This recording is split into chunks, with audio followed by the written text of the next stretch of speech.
Hello বন্ধুরা, চলে এলাম আর একটা মিনি ব্লগ নিয়ে। এই মিনি ব্লগে আমি শেয়ার করব কোথায় যাচ্ছি, কেন কিনছি, এই প্রত্যেকটা বিষয়ের ওপর। তো প্রথম দিদির সাথে চলে গেলাম গড়িয়াহাটে গিয়ে দেখলাম কিছুই পাচ্ছিলাম না সেরকম। তারপর ভাবলাম জগন্নাথের জন্য একটা ধুতি নেওয়া যাক।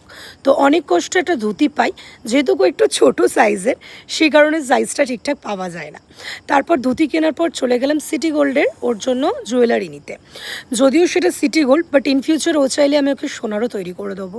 তারপর বোন আমাকে বলছে এত কিছু জিনিস আমাকে ধরাচ্ছিস, আমার হাত ব্যথা করছে। তারপর কিনলাম ফল। গড়িয়াহাটে ফল কেনা মানে একটা সোনার জিনিস কেনার সমান।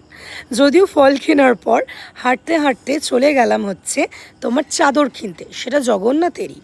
চাদর নিলাম। চাদর নেওয়ার পর গড়িয়াহাটের ভেতরে মার্কেটের একটা খুব সুন্দর কাকুর দোকানের মধ্যে মাটির জিনিস তৈরি হয়, ঠাকুরও তৈরি হয়, প্লাস ওখানে ঘর থেকে শুরু করে থালা বাটি প্রত্যেকটা জিনিস কিনলাম, আর খুব কম দামে বিক্রি হচ্ছিল। তারপর আমি এখানে দেখাচ্ছিলাম যে আজকে কত বাজার করেছি, বিশ্বাস করো হাত পুরো লাল হয়ে গেছিলো আমার। এবার তোমাদের শেয়ার করি কেন এই জিনিসগুলো কিনলাম।